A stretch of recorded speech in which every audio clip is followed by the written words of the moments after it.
Hi friends, welcome to Ammu and అమ్మ ఛానల్లోనండి. ఇప్పుడు మనం చికెన్ ఫ్రై అయితే చేసేసుకున్నాం కదా. నేను చెప్పినాను కదండి మీకు టమాటా రసము నేను చేసే పద్ధతిలో చూపిస్తానని.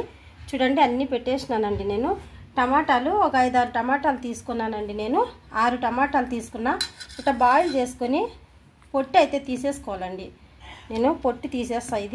ఇది పొట్టు తీయటం వల్ల ఉపయోగం ఏంటక్క అంటే గ్యాస్ ట్రబుల్ అయితే రాదండి. పైన మనం పొట్టు ఎందుకంటే మెడిసిన్ అన్నీ వేసి పండిస్తారు కాబట్టి పంటలు. నేను ఇది పూర్తిగా స్కిన్ తీసేస్తానండి. టమాటాది ఇలా ఉడికించుకొని స్కిన్ తీసేసి మనము చూసారు కదా, ఇది ఉడికించిన వాటర్ ఉంటుంది కదండి, ఆ వాటరే చూసారు కదా. కొంచెం ఏడికి తొందరగా చింతపండు మెత్తగా అవుతుందని నేను వాటర్లో వేసి నానబెట్టినానండి. మీకు ఎంత పులుపు కావాలో చూసుకొని మీరు అది రసం తీసుకోండి, తెలిసిపోద్ది కదా మీకు ఎంత రసం వేసుకోవాలని. ఇప్పుడు ఇది నేను మిక్సీకి కొట్టి చూపిస్తానండి మీకు. ఇంకా నేను వేసే అన్నీ చెప్తున్నా మీకు. కావాల్సినంత వాటర్ మీకు తెలిసిందే కదా. ఇంకా ఎర్రగడ్డలు, తెల్లగడ్డ, కరివేపాకు, వట్టిమిరపకాయలు, జీలకర్ర. ఇది రసం మసాలా అండి. నాకు కొంచెమే ఉంది. మీకు ఎట్ట చేసుకోవాలో నేను కొన్నింది అయితే వేయనండి. నేను ప్యాకెట్ ఇది రసం మసాలా ఇంట్లోనే తయారు చేస్తా. ప్రస్తుతానికి ఇది కొంచెమే ఉంది కాబట్టి వేస్తున్నా. నెక్స్ట్ వీడియోలో నేను రసం మసాలా ఎలా చేసుకోవాలో మీకు పూర్తి వీడియో అయితే పెడతానండి. ఆవాలు 2 మెంతులు అండి, ఎన్నో కాదు, ఒక 6-7 మెంతులు అండి. క్లియర్గా చూపిస్తాను. ఎక్కువ అయితే వేసుకోకూడదు, ఫ్లేవర్ చాలా బాగుంటుందండి. తాలింపులో ఆవాలు మెంతులు కంపల్సరీ వేసుకుంటే టేస్ట్ చాలా బాగుంటుంది. అందరూ చేస్తారండి రసము, ఇది కూడా ట్రై చేయండి. కొంచెం పసుపు, కళ్ళుప్పు, కొత్తిమీర, జీలకర్ర, ఇవి తాలింపుకండి. ఇంకా మిగతా అన్నీ అందరూ తాలింపు వేసేసినాక మళ్ళీ దాంట్లో ఈ రసం వేసి మరిగిస్తారండి. నేను అట్లా చెయ్యను. చూడండి ఇప్పుడు నేను ఎట్లా చేస్తానో మీకు చూపించేస్తాను వీడియోలో. ఫ్రెండ్స్, ఇంకా నేను చింతపండు పిసికేసి పక్కన పెట్టిన టమాటో కూడా మిక్సీకి కొట్టేసినానండి. ఇలాంటి బౌల్ తీసుకుందాము. రండి వేసేద్దామండి. కొంచెము ఒక్కలొక్కలున్నా ఏం కాదండి. ఇప్పుడు మనం ఎంత పులుపు కావాలో చూసుకొని వేసుకోండి. మీకు తెలిసిందే కదా. నేను చింతపండు రసం కూడా వేసేసిన. ఇంకా దీంట్లోనే పసుపు, ఉప్పు అండి. రసం మసాలా మనం ఇంట్లో తయారు చేసుకునే మసాలా ఇది. దీంట్లోనే కొంచెం కరివేపాకు. ఇది మరిగించుకున్నాక నేను తాలింపు వేస్తానండి. కొంచెం మంది తాలింపు వేసి మరిగిస్తారు. అట్లా కాకుండా తాలింపు ఫ్లేవర్ అయితే పోతుంది. 2 తెల్లగడ్డలు కచ్చపచ్చ దంచినియండి. పొట్టు అయితే తీయకూడదు. కొన్ని అయితే తాలింపు పెట్టుకున్నాము, కొన్ని వేసుకుంటున్నామండి. చూసారు కదా. కొంచెం కొత్తిమీర కూడా వేసేద్దాము. మీకు ఎంత వాటర్ కావాలో చూసుకొని అయితే వేసుకోండి. నేనేం చెప్పవసరం లేదు మీకు. ఇది నేను చేసే పద్ధతులు అయితే చెప్తున్నా మీకు ఎంత వాటర్ కావాలో చూసుకొని. ఇది మనము కొంచెం బాయిల్ అయిన తర్వాత పచ్చి ఎందుకు అక్క వేస్తున్నారంటే ఇది వేస్తే వేరే విధంగా ఉంటుందండి టేస్ట్. ఎన్ని కుక్ అయినాక కొంచెం బాయిల్ అయ్యేటప్పుడు దాని స్మెల్ అయితే బాగుంటుంది. ఇంకో కొంచెం వాటర్ వేసేసి మనం పొయ్యి మీద పెట్టేద్దాం రండి. చూడండి ఫ్రెండ్స్, నేను పొయ్యి మీద అయితే పెట్టేసిన. మా గిన్నెకి తగినంత అయితే వేసుకున్నానండి. నేను మరీ అంత చిక్కగా కాదు, మంత పలతలాగా అయితే కాదండి, పల్చగా కూడా కాదు.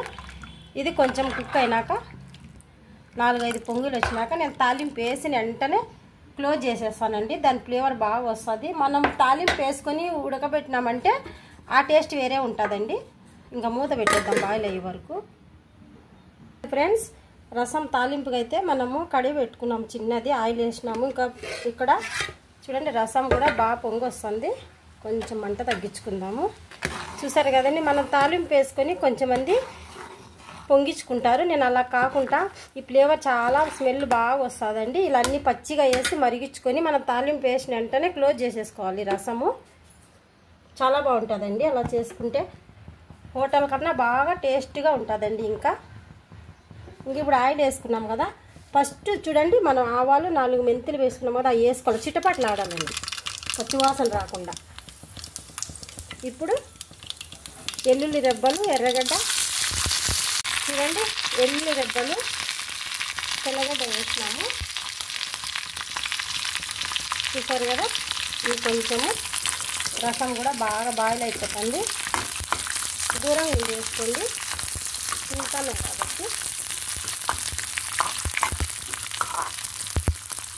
చూడండి ఎర్రగడ్డ, తెల్లగడ్డ వేసినాం కదా.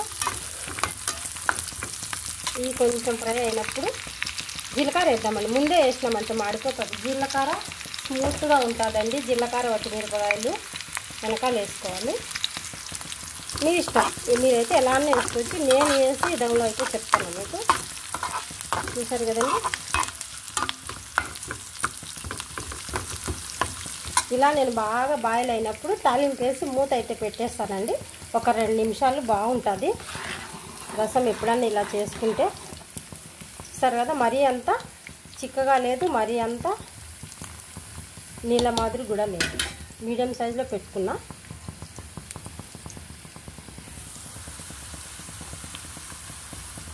ఇది కొంచెము ఫ్రై అయితే మనము రసంలో వేసేద్దాము.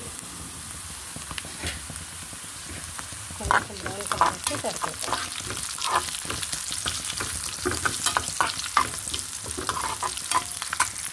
చూడండి ఫ్రెండ్స్, కొంచెం బ్రౌన్ కలర్ వచ్చినాక వట్టిమిరపకాయలు వేసుకొని మనము క్లోజ్ చేసేద్దాం అన్నమాట. చూసారు కదా, ఇవి కూడా ఫ్రై అయిపోయి బాగా పొయ్యి అయితే కట్టేసుకున్నాము. చూడండి, ఇలా బ్రౌన్ కలర్ అయితే రావాలి.